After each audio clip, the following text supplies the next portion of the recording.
नमस्कार दोस्तों। तो साथियों, आज इस सेशन में हम आपको बताएंगे जो हमारा बेसिकली दोस्तों पेपर था issue in world history second the 20th century. तो दोस्तों उसको क्वेश्चन पेपर तो मैंने अपलोड कर रखा था, तो आप जाके उस क्वेश्चन पेपर को देख सकते हैं कि कैसे कैसे क्वेश्चन वो पूछे जाते हैं आपके एग्ज़ाम में। तो उसी के बिहाफ पर दोस्तों मैं ये क्वेश्चन लाया हूँ पहला, जो आपको बताऊँगा। तो दोस्तों यहाँ पर आपको 4 क्वेश्चन दिख रहे होंगे, तो इसका मतलब ये नहीं है कि यहाँ पर 4 आंसर कराए जाएंगे, नहीं दोस्तों। यहाँ पर जो 4 क्वेश्चन दिखाए गए हैं ना, बिल्कुल एक सिमिलर वे में है, बट यहाँ पर दोस्तों हम कह सकते हैं कि एक अलग लैंग्वेज में पूछा गया है। तो दोस्तों जो चारों क्वेश्चन का जो सेंस है ना, वो दोस्तों एक ही है, लेकिन मैं आपको बताऊंगा कि कैसे, मतलब अगर नारीवाद मतलब अगर ऐड हो जाए क्वेश्चन में तो आपको आंसर कैसे लिखना है। और दोस्तों अगर आपसे बोल दिया है कि इस नए सामाजिक आंदोलन में किस हद तक अपने लक्ष्य को हासिल करने में सफलता पाई गई है, तो आपको कैसे क्वेश्चन लिखना है। बड़े ध्यान से सुनना दोस्तों, बिल्कुल भी स्किप ना करना, ठीक है। तो आइए देख लेते हैं। तो दोस्तों ये 4 क्वेश्चन है, बिल्कुल एक ही पे, एक बार पढ़ लेता हूँ। 20वीं शताब्दी में नारीवाद और मानवीय अधिकारों से संबंधित मुद्दों के विश्लेषण संदर्भ में सामाजिक आंदोलन का विश्लेषण कीजिए।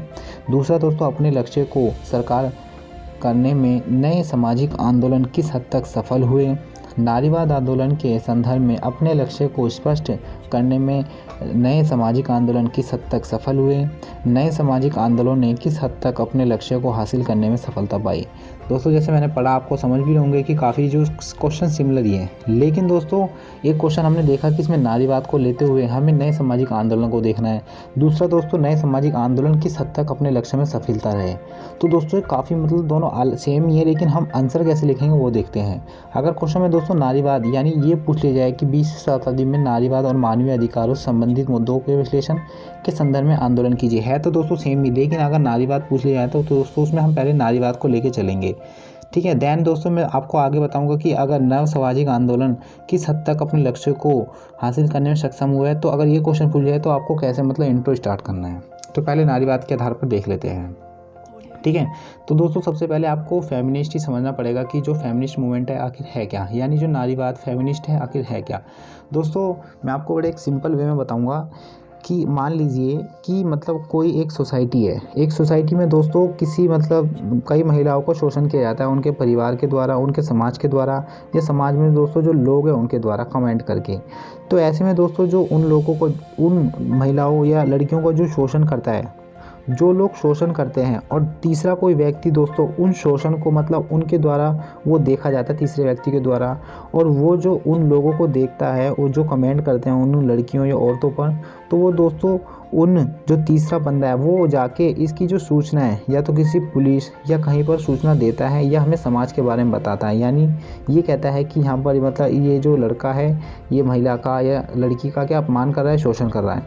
तो यानी जो तीसरा व्यक्ति है ना, वो नारीवाद के प्रति क्या जागरूक है, यानी नारीवाद को शोषण हो रहा है, वो सभी दोस्तों क्या कहलाते हैं, फेमिनिस्ट यानी नारीवाद लोग कहलाते हैं, है ना। यानी दोस्तों क्या हमें नारी यानी लड़कियों या औरतों की दोस्तों हम बात कर रहे हैं, इनका शोषण किस प्रकार हो रहा है, मतलब उनके अगर विषय में हम बात कर रहे हैं कि क्यों हो रहा है, हम बता रहे हैं कि कौन कर रहा है, ये सभी दोस्तों जो लोग कहलाते हैं नारीवाद कहलाते हैं। बड़े सिंपल वे में बता दिया, आपको समझ गए होंगे। तो देख लेते हैं एक बार नारीवाद आंदोलन। 20वीं शताब्दी की हम बात कर रहे हैं दोस्तों। तो नारीवाद आंदोलन से अभिप्राय महिलाओं की मुक्ति आंदोलन से है। महिला आंदोलन यह केवल नारीवाद के रूप में जाना जाता है। जो बेसिकली बात है दोस्तों, जो फेमिनिस्ट है वो बेसिकली नारीवाद से ही लिंक है, तो इसमें हम नारीवाद को ही देखेंगे, ओके। प्रजनन अधिकार, घरेलू हिंसा, समान वेतन, महिलाओं के अधिकार, यौन उत्पीड़न जैसे मुद्दों पर सुधार के लिए कई राजनीतिक अभियानों को दर्शाती है। यानी जो दोस्तों नारीवाद आंदोलन होते हैं ना, वही मैंने आपको जैसे बताया कि उनके साथ घरेलू हिंसा, कोई मतलब फैक्ट्री में समान वेतन नहीं दिया जाता, ठीक है, महिलाओं के मतलब अधिकार को कम किया जाता है, और यौन उत्पीड़न की जो समस्या होती है, इनके विषय में दोस्तों जो लोगों को जागरूक करता है वो दोस्तों क्या फेमिनिस्ट होता है, ठीक है, यानी नारीवाद होता है। तो ये ध्यान रखना है ना, ये आप समझ गए होंगे अच्छे से। आगे दोस्तों बात करें तो आंदोलन की जो प्राथमिकता, आंदोलन की प्राथमिकताओं देशों और समुदायों के बीच अलग अलग होती है।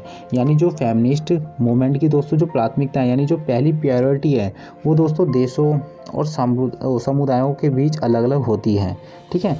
बुजुर्ग महिलाओं की मुक्ति आंदोलन, सर्वहारा महिलाओं की मुक्ति आंदोलन दोनों ही स्वतंत्रवादी और दोनों के बीच कोई अंतर नहीं होता है। तो ध्यान रखना दोस्तों, चाहे तो बुजुर्ग महिलाओं या उससे कम की जो महिला सर्वहारा महिलाओं के मुक्ति आंदोलन, अगर दोनों में अगर डिफ्रेंशिएट किया जाए तो नहीं होगा। दोनों दोस्तों क्या है, एक आंदोलन की बात कर रहे हैं जिसमें चाहे बुजुर्ग महिला का शोषण हो रहा हो, चाहे दोस्तों उससे कम उम्र की महिलाओं का हो रहा हो, तो उसमें हम कह सकते हैं स्त्रीवादी है। और दोनों के बीच कोई अंतर यानी जो है अंतर बिल्कुल भी नहीं देखने को मिलता।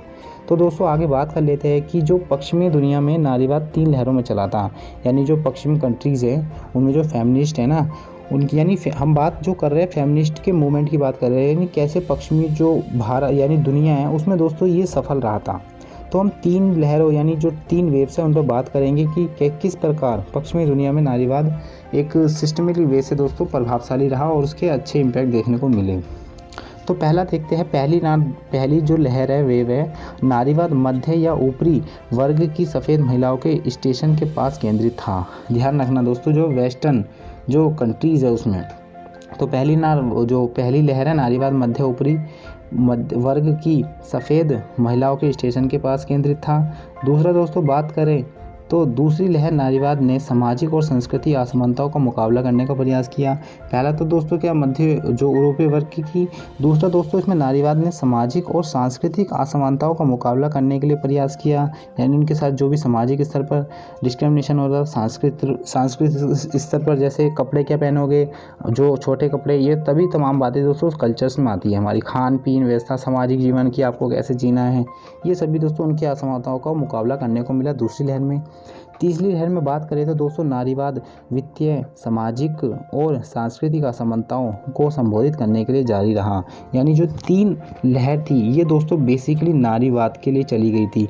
यानी इनमें तमाम जो हम सब विषय देखते हैं कि नारीवाद वित्तीय, सामाजिक, सांस्कृतिक, इनको ही ख़त्म करने के लिए, यानी इनमें समानता लाने के लिए पुरुष और महिलाओं के लिए दोस्तों पश्चिमी जो यूरोपीय देश थे उनमें ये दोस्तों चलाया गया था। ओके, तो आइए आगे बात करते हैं। नारीवादियों को भी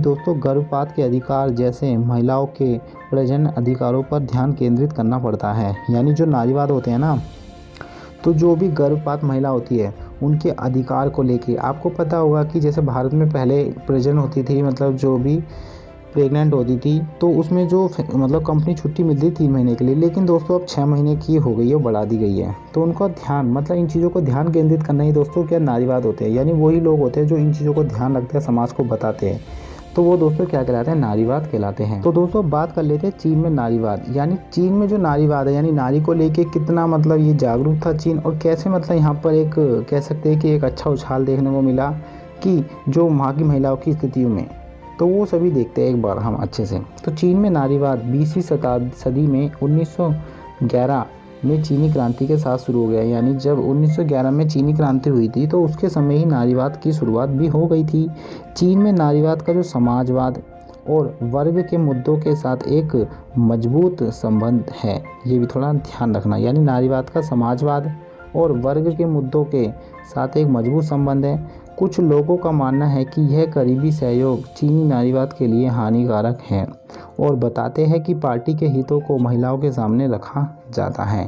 तो मतलब ऐसी तमाम चर्चा देखी गई थी कि जो नारीवाद का जो समाजवाद है, ठीक है, और वर्ग के मुद्दों पर एक मजबूत संबंध देखने को मिलते थे। और यही कहा जाता था कि जो पार्टियों के हितों को महिलाओं के सामने रखा जाता था। यानी वहाँ पर क्या हमने महिलाओं को मतलब एक कह सके कि जो भी अगर पार्टी में निर्णय ले जा रहे हैं तो महिलाओं के हितों में रखने को देखने को मिलता है। यानी उनके हितों को महिलाओं के सामने रखा, यानी अब महिलाओं की भी सुनी जाएगी। यानी महिला भी एक रिप्रेजेंटेटिव की तरह कार्य देखने को मिला है चीन में। यानी एक अच्छे कदम वहाँ भी उठाए जा रहे थे। तो हम यही आंदोलन पढ़ रहे हैं कि नव सामाजिक आंदोलन कैसे किस प्रकार नारीवाद में एक चेंजिंग रूप में लाया। ठीक है दोस्तों, तो आइए आगे बात कर लेते हैं। जैसे अब चीन में हम बात कर लिए, अब कर लेते हैं क्यूबा में महिला आंदोलन, है ना, क्यूबेक में महिला आंदोलन। तो क्यूबेक में महिला आंदोलन कुछ 30 साल बाद शुरू हुआ, लेकिन 1918 में संघीय चुनाव में और अंग्रेजी बोलने वाले प्रांतीय चुनावों में मतदान करने का अधिकार दिया गया। किनको दिया गया? महिलाओं को अधिकार दिया गया। ठीक है, उनकी आवाज़ का समर्थन दोस्तों थेरेज क्राजेन ने किया था। इसलिए इनके द्वारा महिलाओं के समूह के लिए एक संगठन फेडरिटी ड्रेस डेमेस ड्यू क्यूबेक की स्थापना की थी। तो दोस्तों क्यूबेक में दोस्तों क्या 1918 के बाद दोस्तों यहाँ पर जो वोटिंग हुई थी उसमें महिलाओं को राइट देने लगे, जिनका समर्थन दोस्तों थेरेज कांग्रेस ने किया था। ठीक है, ये भी ध्यान रखना। और इन महिलाओं की मतलब एक समूह के मतलब इन महिलाओं को समर्थन के लिए इन्होंने थेरेज कांग्रेस ने एक संगठन बनाया जिसका नाम था दोस्तों फेडरेटरी ड्रेस डेमेस ड्यू क्यूबेक। ठीक है, ये कौन से महिलाओं का संगठन था जो बेसिकली क्यूबेक में स्थापना की थी। बात करते हैं आगे तो दोस्तों 1960 के दशक के अंत में कनाडा में महिलाओं की मुक्ति आंदोलन उठी। युवा कार्यकर्ताओं ने शक्ति, स्वास्थ्य और सुरक्षा, मूल अधिकार और अन्य आंदोलन से कार्य किया। यानी 1960 में जब कनाडा में महिलाओं की मुक्ति आंदोलन को उठी कि वोट देने का अधिकार हो, कुछ भी मतलब घर से बाहर जाने का अधिकार हो, एक मतलब कह सकते हैं कंधे से कंधे पुरुष के साथ मिलाने का अधिकार हो, तो ऐसी कनाडा में मांग उठ रही थी। तो उसमें दोस्तों युवा कार्यकर्ताओं ने शांति, स्वच्छता और सुरक्षा, मूल अधिकारों पर उनका ध्यान भी दिया। ठीक है, ये भी आपको थोड़ा ध्यान रखना है, ये आपको अच्छे से लिख सकते हो। ठीक है, आगे बात करें तो 1980 में एनएसी ने इस तरह से जर्मन स्तर के समूह का स्वागत करना शुरू कर दिया और नेतृत्व को पूरे कनाडा के प्रतिनिधित्व बना दिया। यानी जर्मनी में दोस्तों क्या जो महिलाओं के अधिकार को लेकर यहाँ पर भी काफ़ी मतलब नेतृत्व किया जा रहा था और कनाडा के प्रतिनिधित्व बना दिया। यानी कनाडा के प्रतिनिधित्व बना दिया, यानी कनाडा ही दिखेगा अब जो जर्मनी में, यानी जो भी यहाँ पर महिलाओं के लिए जो भी आंदोलन किए जा रहे थे उसका जो प्रतिनिधित्व दोस्तों कनाडा को बना दिया। इसने संघीय संविधान में समानता बनाई और जो संघ यानी जो उस समय एक उच्च प्राथमिकता थी जब क्यूबेक के बाकी हिस्सों के संवैधानिक संबंधों में चुनाव लड़ा जा रहा था। इस प्रकार अधिकांश अंग्रेजी कनाडाई नारीवादियों ने एनएसी की संघीय राजनीति को स्वीकार किया। ठीक है, ये भी ध्यान रखना कि वहाँ पर जब चुनाव होते तो मतलब हर किसी में क्या पार्टिसिपेट करने को भी देखने को मिला। तो काफ़ी हद तक मतलब कनाडा में भी क्या महिलाओं के लिए मतलब काफ़ी आंदोलन हुए और वहाँ पर उनकी आवाज़ को मतलब समर्थन दिया गया। तो यही हम नव सामाजिक आंदोलन में इन चीज़ों को पढ़ते हैं। ठीक है दोस्तों, ये भी आप अच्छे से ध्यान रखना। तो दोस्तों आइए आगे चलते हैं। विगत कई वर्षों में विद्वानों द्वारा सामाजिक आंदोलन के अध्ययन में विशेष रुचि दिखाई गई। यानी कुछ और मतलब आगे जो वर्ष थे उसमें मतलब जो विद्वानों द्वारा सामाजिक आंदोलन के अध्ययन में विशेष रुचि दिखाई गई। तो थोड़ा मैं आपको यहाँ बताने से पहले बता दूं कि अभी जो क्वेश्चन था दोस्तों, एक मैंने बताया था ना अभी कि नारीवाद, अगर नारीवाद को लेके दोस्तों नव सामाजिक आंदोलन पूछे तो आपको मैं जहाँ से स्टार्ट करा वो आप यहाँ से और जहाँ तक मैं अभी बताऊँगा वहाँ तक एंड करना है। लेकिन अगर नव सामाजिक आंदोलन पूछे जाएँ तो दोस्तों आप यहीं से स्टार्ट कर सकते हो और जो मैं आपको बताऊँगा वहाँ तक आप लिख सकते हो, इसका भी आप ध्यान रखना है ना। तो विगत कई वर्षों में विद्वानों द्वारा सामाजिक आंदोलन के अध्ययन में विशेष रुचि दिखाई गई। इस क्षेत्र में साहित्य का तेज़ी से विकास हो रहा था। यानी जो लिटरेचर सोर्सेज का काफ़ी विकास हो रहा था, जिससे दोस्तों क्या आम जनता भी मतलब लोगों के यानी महिलाओं के जो मतलब उनके साथ है सचेत हो उनकी बातों को, हाँ इतना डिस्क्रिमिनेशन हो रहा है हर जगह में। तो ऐसे में दोस्तों एक लिटरेचर जो सोर्सेज है वो काफ़ी हद तक मतलब समर्थक रहा महिलाओं के अधिकार को उठाने में। ओके, ये भी ध्यान रखना। सामाजिक आंदोलन का स्वरूप राजनीतिक दलों व हितों समूह सहित राजनीतिक सहभागिता के परंपरागत रूपों में कुछ भिन्न था। यानी जो सामाजिक आंदोलन था जैसे राजनीतिक दल होते थे ना उनके हितों से मतलब थोड़ा अलग था जो सामाजिक आंदोलन था महिलाओं को लेकर।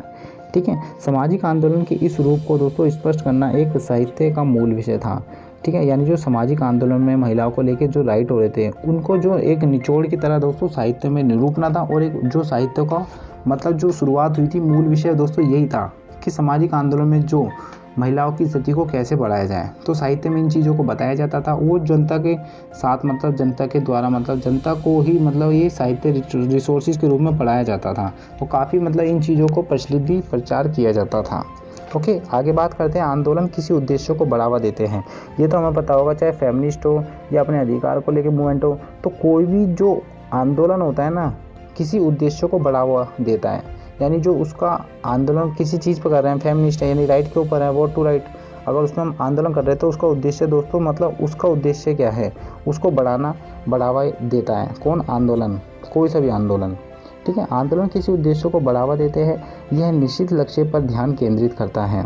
यानी जो एक पर्टिकुलर हम किसी चीज़ के लिए मतलब किसी के मतलब अगेंस्ट खड़े हो गए हैं तो उसका जो लक्ष्य है उसके उद्देश्य को बढ़ावा देता है कौन? आंदोलन जो हम करते हैं। ओके। और ये आंदोलन अपनी विविधताओं को भी दर्शाता है, यानी इसमें जो भी कार्य होते हैं वो सभी दर्शाता है कैसे मतलब इन चीज़ों को रखा जाए, कैसे अपने उद्देश्य मनवाए जाए। तो आंदोलन अपनी विविधताओं को भी दर्शाते हैं। आंदोलन सामाजिक तंत्र द्वारा गतिशील होने पर ही सफल हो पाते हैं। ये तो आपको पता होगा कि जो भी आंदोलन होते हैं, अगर जो समाज यानी जो समाज तंत्र है उसमें जो जनता के द्वारा अगर उसे ज़्यादा से ज़्यादा समर्थन दिया जाए तो वो दोस्तों एक गतिशील के रूप में कार्य होगा और वो क्या अंत में सफलता हो जाएगा, यानी सरकार उसके कानून को यानी इस आंदोलन को दोस्तों एक्सेप्ट करेगी। यानी तो वही है, समाज तंत्र द्वारा ही गतिशील होने पर ही सफलता हो पाते हैं कोई भी आंदोलन। लोग ही इस बात का निर्णय करते हैं कि सामाजिक कार्रवाई की जानी चाहिए नहीं। अगर दोस्तों 5 जने खड़े हो गए किसी अगेंस्ट किसी चीज़ को लेकर कानून के लोग, तो दोस्तों 5 के मतलब विरुद्ध तो नहीं होगा। अगर 5 करोड़ उसमें कानून के विरुद्ध खड़े हो गए तो काफ़ी हद तक हम कह सकते हैं कि हाँ उस आंदोलन की दोस्तों मानी जाएगी। ठीक है, आगे बात कर लेते हैं। इसी प्रकार यदि राजनीतिक अवसर ज़्यादा हो तो आंदोलन का निर्माण होता है। अगर ये भी बात अच्छी है कि यदि किसी प्रकार जो राजनीतिक अवसर होते हैं अगर उनका ज़्यादा से ज़्यादा दोस्तों आंदोलन में पार्टिसिपेट रहा तो उनका निर्माण भी होता है। अधिक अवसरों के कारण सहयोगी तत्व प्रकाश में आते हैं। ये भी पता होगा आपकी, अधिक अवसरों के कारण कोई भी ओकेशन होते हैं उसमें जो सहभागी तत्व होते हैं, यानी मान लीजिए कोई अगर मेजोरिटी में किसी की सरकार है तो वो कानून बना देती है, लेकिन वो कानून अगेंस्ट वालों के लिए मतलब समर्थक में नहीं होता, और जो उस कानून का विरोध करता है तो वो अगेंस्ट वाली पार्टी भी दोस्तों उसका समर्थन करने लग जाती है, यानी सहभागिता तत्व प्रकाश में आ जाते हैं उस समय। और प्रतिकूल तत्वों की कमजोरी से पर्दा भी उठाया जा सकता है। सामुदायिक एकजुट करके संगठनकारी संस्थाएं बनाते हैं जो भारी अवसरों और संसाधनों को आंदोलन में बदल देते हैं। ये भी आपको अच्छे से समझ में आ गया होगा। हालांकि आंदोलन में समर्थकों का नेतृत्व भी इसके विस्तार में मदद करता है।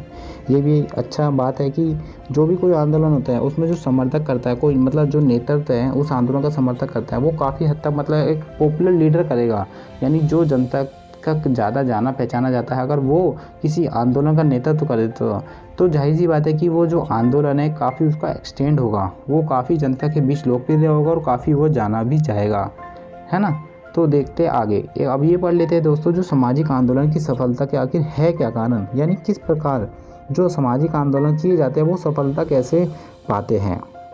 तो देखते हैं, सामाजिक आंदोलन की विशेषताएं ही इन सामाजिक आंदोलन की सफलता का कारण बनती हैं, जो इस प्रकार है। तो कुछ विशेषताएं इस प्रकार है जो सामाजिक आंदोलन दोस्तों सफल हो जाते हैं। तो पहला है दोस्तों सामूहिक चुनौती, है ना। अगर हमें सामूहिक रूप से किसी चुनौती का नहीं सामना करेंगे, यानी जनता उसमें समाज सारे अगर लोग एक साथ नहीं आएंगे तो दोस्तों कोई भी जो कानून है यानी कोई भी जो आंदोलन है सामाजिक वो दोस्तों एक मतलब कह सकते हैं कि हम सफल नहीं हो पाएगा। ठीक है, ये भी ध्यान रखना। सामूहिक चुनौती यानी सामूहिक गतिविधियों के कई रूप है, जैसे कि मतदान, हित समूह में गठबंधन, क्रिकेट मैच आदि पर ये सब सामाजिक आंदोलन नहीं दर्शाते हैं। ठीक है, ये ध्यान रखना। जैसे क्रिकेट मैच में लोग बाग होते हैं तो उस समय दोस्तों हम एक अगेंस्ट में होते हैं, एक फेवर में होते हैं, तो ऐसे में दोस्तों कोई सामाजिक आंदोलन नहीं होता। मतदान के हित समूह में गठबंधन आदि तो ये क्या होता है, सामाजिक आंदोलन नहीं दर्शाते हैं। विशिष्ट वर्ग, अधिकारी वर्ग, सांस्कृतिक मान्यताओं आदि गुटों के विरुद्ध प्रत्यक्ष और विघटनकारी द्वारा आधिपत्यपूर्ण शक्ति संरचना को चुनौती देना ही सामाजिक आंदोलन होता है। यानी जो दोस्तों अगर बात करें कि विशिष्ट वर्ग हो, यानी जो संपूर्ण हम कह सकते हैं कि जो प्रोस्पेरस एक कम्युनिटी से बिलोंग करता है, और आधिकारिक वर्ग और ये सांस्कृतिक मान्यताओं आदि गुटों के विरुद्ध अगर हम प्रत्यक्ष या विघटनकारी कोई ऐसी मतलब शक्ति मतलब उनके विरोध करे और उनको चुनौती दे तो दोस्तों वो क्या एक सामाजिक आंदोलन कहलाता है। जैसे मैंने एग्जांपल बताया, मैच में विरोधी होते लेकिन नहीं होता वो एक क्या आंदोलन, लेकिन हम सिस्टमेटिकली वैसे किसी विशिष्ट वर्ग यानी जो हमारा शोषण कर रहा है उसके विरुद्ध हम एक प्रत्यक्ष और या मतलब कुछ ऐसी विघटनकारी मतलब हम शक्तियों से दोस्तों उसको मतलब नुकसान पहुँचाएँ तो वो दोस्तों एक सामाजिक आंदोलन में तब्दील हो जाता है। दूसरा दोस्तों सामाजिक आंदोलन किस प्रकार सफल हो जाते पाते हैं, तो दूसरा समान उद्देश्य है। अगर मतलब कोई भी कम्युनिटी है अगर उनका समान उद्देश्य पर वो दोस्तों बहस कर रहे हैं तो वो दोस्त एक साथ आएंगे और साथ आएंगे तो दोस्तों काफ़ी उस आंदोलन को समर्थक मिलेगा। ठीक है, समान उद्देश्य। सत्ताधारियों या विशिष्ट वर्गों के विरुद्ध एक समान दावा ही वह कारण है जिसकी वजह से जनता संगठित होकर आंदोलन करती है ना, और साझा हित एवं मूल्य ही उनकी सामूहिक गतिविधियों का आधार बनते हैं। ये तो दोस्तों है बिल्कुल, मतलब अगर कोई मतलब मान लीजिए एक विशिष्ट वर्ग है, एक मतलब कोई ग्रुप है और दोस्तों वो सभी का मतलब शोषण कर रहे हैं, चाहे स्टेट में रह रहे हो कहीं दूर दूर इलाके में रह रहे हो, तो ऐसे में दोस्तों जिनका शोषण हो रहा है अगर वो एक साथ आ जाए, उस विशिष्ट वर्ग जो उनका शोषण कर रहा है, तो ऐसे में दोस्तों एक विशाल रूप ले लेता है जो भी सामाजिक आंदोलन होता है और वो दोस्तों सफल हो जाता है। ये भी आप थोड़ा ध्यान रखना। आगे बात कर लेते हैं दोस्तों एकात्मकता, यानी एक मेजोरिटी के रूप में, है ना। एकात्मकता यानी किसी बात को, मतलब कोई बात है, कोई लो हो रहा है तो उसमें दोस्तों सबका समर्थन, यानी एकात्मकता। आंदोलन कर रहे हैं, सामाजिक आंदोलन कर रहे हैं तो उसमें जो सबका हित है एकात्मकता, तो यही देखा जाता है। तो सामाजिक हित सामाजिक आंदोलन का एक सामान्य और प्रभावकारी लक्ष्य है। सहभागियों के समान साझे हित की ही आंदोलन को एकजुट करते हैं। नेतागण एकात्मकता अथवा पहचान की भावना को गहराई से जोड़कर सामाजिक आंदोलन का निर्माण करते हैं। ये तो थोड़ा ध्यान रखना कि आप ये तो बिल्कुल अच्छे से बात यहाँ समझाई हुई भी है कि दोस्तों एकात्मकता या कि अगर लोगों में दोस्तों एकजुट नहीं हुए ना, तो वो दोस्तों जो आंदोलन है वो चाहे 10 दिन तक अच्छे चल रहा हो, लेकिन 11वें दिन लोग इधर भाग रहे उधर भाग रहे, एकजुट नहीं हो रहे, तो दोस्तों वो आंदोलन क्या मतलब एक सामाजिक आंदोलन में तब्दील नहीं होगा, वो दोस्तों ख़त्म हो जाएगा। ठीक है, आगे बात करते हैं दोस्तों हम आगे। तो अब देख लेते हैं सामूहिक गतिविधियों को प्रबल करने वाली संगठनात्मक, यानी जो संगठनात्मक संरचना वो क्या होती है। ठीक है, यानी इनको बढ़ावा देने के लिए जो हमारे सामाजिक आंदोलन होते हैं। तो संगठित आंदोलन से पूर्व, यानी जो संगठित आंदोलन से पहले दंगे, विद्रोह और दोस्तों उपद्रव होते हैं। विद्रोहकारियों के खिलाफ सामूहिक कार्यवाही ने कलहलहारी घटनाओं के सामाजिक आंदोलन को बदल दिया। यानी दोस्तों जो संगठित आंदोलन से पूर्व पहले दंगे विरोधी भी होते थे, है ना, लेकिन जो विरोधकारियों के खिलाफ सामूहिक कार्यवाही ने कलहलहारी घटनाओं के सामाजिक आंदोलन में तब्दील कर दिया। जब भी दोस्तों क्या मतलब इतने तब्दील हो जाते हैं ये। ठीक है, आगे देखते हैं दोस्तों सामूहिक गतिविधियों को, यानी सामूहिक गतिविधियों का विस्तार क्षेत्र और समय सीमा सामाजिक तंत्र द्वारा लोगों की गतिशील और उनके सांस्कृतिक मान्यताओं से जुड़ के प्रतीक पर निर्भर होते हैं। ये भी दोस्तों अक्सर ध्यान से रखना कि जो सामूहिक गतिविधि होती है, यानी कि ग्रुप में दोस्तों हम जो भी एक्टिविटी करते हैं तो उनका जो विस्तार क्षेत्र है और जो समय सीमा है सामाजिक तंत्र द्वारा लोगों की गतिशील और उनकी सांस्कृतिक मान्यताओं से जुड़े हुए प्रतीकों पर निर्भर होती है कि वो दोस्तों किस सीमा तक उस आंदोलन को चलाएंगे और कब तक चलाएंगे। वो सभी दोस्तों क्या वहाँ पर जो उस सांस्कृतिक लोग मानने वाले व्यक्ति हैं उनके मतलब जो भी एम्बलम होते हैं उन पर आधारित होती हैं। तो ये भी मतलब दोस्तों मैंने आपको बता दिया, बिल्कुल यही था बिल्कुल ईजिली वे में कि नव सामाजिक आंदोलन में जो नारीवाद के लिए दोस्तों समर्थक किया जा रहा था वो किस प्रकार है, और दोस्तों मैंने आपको बताया कि नव सामाजिक आंदोलन में किस हद तक अपने लक्ष्यों को हासिल करने में सफलता पाई। तो ये दोस्तों दोनों तमाम क्वेश्चन एक ही है, बट आपको करना कैसे हो मैंने आपको बिल्कुल एक सिस्टमेटिकली वे से बता दिया है। तो दोस्तों उम्मीद करता हूँ आपको आज का सेशन अच्छा लगा, तो प्लीज़ वीडियो को लाइक करें और जो भी हमारे चैनल को पहली बार देख रहा है तो चैनल को सब्सक्राइब कर लीजिए। जिन्होंने बेल आइकन को नहीं दबाया तो वो भी दबा लीजिए, ताकि और भी जब भी मैं आपको वीडियो अपलोड करूँ तो आप तक तुरंत पहुँचती रहे। तो दोस्तों नेक्स्ट वीडियो के लिए जब तक के लिए बाय बाय, टेक केयर, जय हिंद, जय भारत।